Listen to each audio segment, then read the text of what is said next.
2022 में जब डेंजो को इन्वेस्टमेंट की जरूरत थी तो मोटा भाई सामने आए कि भाई मैं दूंगा तुम्हें पैसे, मैं तुम्हें डूबने नहीं दूंगा, और डेंजो को $200 मिलियन। पर डेंजो के सीईओ को यह बात नहीं पता थी कि अंबानी का एक मास्टर स्ट्रोक है। आखिर क्या किया अंबानी ने कि डेंजो के सीईओ को रिजाइन करना पड़ गया। हालांकि कुछ गलती तो डेंजो की भी होगी, लेकिन उसको जानने से पहले हमें यह जानना पड़ेगा कि डेंजो की शुरुआत आखिर हुई कैसे, उसमें कौन कौन इन्वेस्टर है और कैसे डेंजो बाकी क्विक कॉमर्स प्लेटफॉर्म से हार गया। बस आप चैनल को सब्सक्राइब करके वीडियो को लाइक कर देना, मेरी पूरी मेहनत सफल हो जाएगी। 2014 के आसपास कबीर बिश्वास अपना स्टार्टअप बेच के बैंगलोर आए।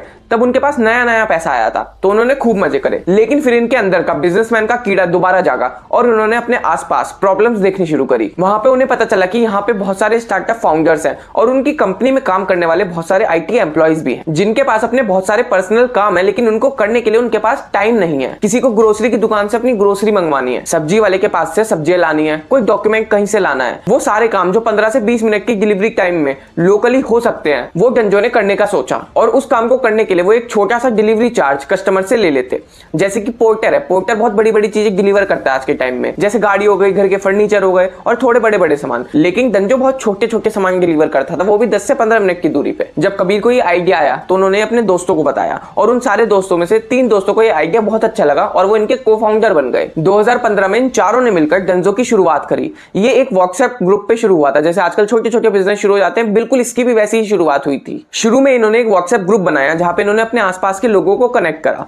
वहां पे उन्होंने ये सर्विस दी, लोगों को ये सर्विस बहुत अच्छी लगी। शुरू में तो ये लोग ही डिलीवर कर देते थे, लेकिन उसके बाद जब सर्विस की ज्यादा रिक्वायरमेंट होने लगी तो इन्होंने डिलीवरी पार्टनर्स को हायर करना शुरू करा। शुरू में तो ये लोग सिर्फ बेंगलोर में ऑपरेट करते थे, लेकिन जब इन्हें पता चला कि सर्विस की बहुत ज्यादा रिक्वायरमेंट है तो इन्होंने मुंबई, पुणे, दिल्ली, एनसीआर इन सब जगह पे भी एक्सपेंड करना शुरू किया। अब जब बिजनेस को एक्सपेंड करना होता है तो उसके लिए लगता है पैसा, और ये स्टार्टअप है तो स्टार्टअप लेते हैं जाके फंडिंग। तो इन्होंने भी फंडिंग ली और इनके पहले इन्वेस्टर थे लाइटड्रॉप, उसके बाद लाइटबॉक्स वेंचर, ब्लूम वेंचर, गूगल, इनके जैसे 82-85 इन्वेस्टर्स ने डेंजो में इन्वेस्ट किया। फाइनेंशियल ईयर 2021 में इनका 229 करोड़ का लॉस था और FY22 में इनका 464 करोड़ का लॉस था। देखो, लॉस तो इनका बहुत ज्यादा था, लेकिन उसको जानकर हम करेंगे क्या। हम ये समझते हैं कि डेंजो किस किस तरह से पैसे कमाता था और इनसे क्या गलती हो गई कि आज डेंजो डूब चुका है। देखो, डेंजो मेनली 4 तरीकों से पैसे कमाता था: डिलीवरी फी, सब्सक्रिप्शंस, एड्स और मर्चेंट का कमीशन। लेकिन जब तक ये ग्रोसरी के बिजनेस में नहीं घुसे थे, जो इनका डिलीवरी का कोर बिजनेस था,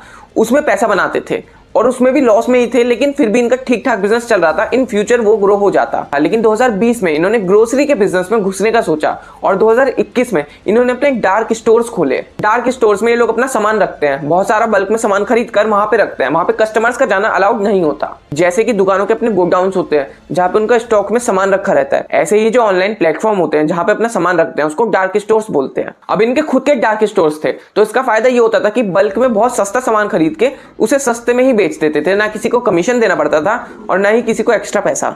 अब जो डेंजो था वो 19 मिनट की डिलीवरी देता था, तो उसको बहुत सारे डार्क स्टोर्स खोलने पड़े। उनके पास लगभग 100 से ज्यादा डार्क स्टोर्स थे।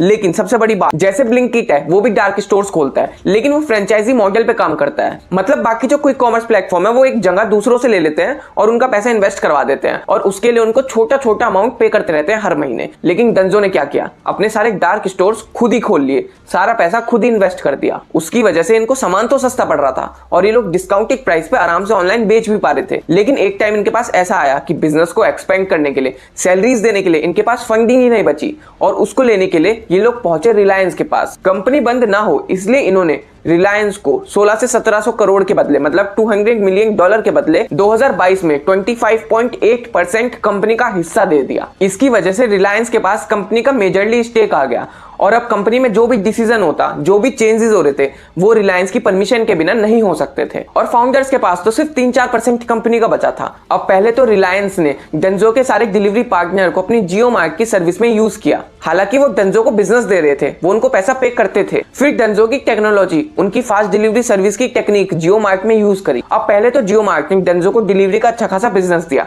उसके बाद इन्हें 40% कम पैसा देना शुरू कर दिया, जिसकी वजह से डेंजो का बहुत ज्यादा रेवेन्यू कम हो गया और उनको और पैसे की जरूरत पड़ी। और जब टाइम आया कि रिलायंस के जो 1600 करोड़ के करीब पैसे खर्च करने थे, तो उन्होंने थोड़े से पैसे यूज करे थे। जब बाकी पैसे यूज करने का टाइम आया तो रिलायंस ने बोला कि तुम अच्छे से काम नहीं कर रहे, इसलिए हम पैसा नहीं यूज करेंगे और इसमें पैसा लगाना वर्थ इट नहीं है, ये कह के उन्होंने अपना पैसा वापस ले लिया। अब शायद इन्होंने अपने 1600 करोड़ भी वापस ले लिए या वो देने के बाद और पैसा नहीं दिया, ऐसा कुछ हुआ है। लेकिन पिछले साल से जियो मार्ट की 400% सेल बढ़ गई और उसकी वैल्यू 80 करोड़ हजार से ज्यादा हो गई। वहीं पे डेंजो के बहुत सारे एम्प्लॉइज को 2023 में ले ऑफ कर दिया गया।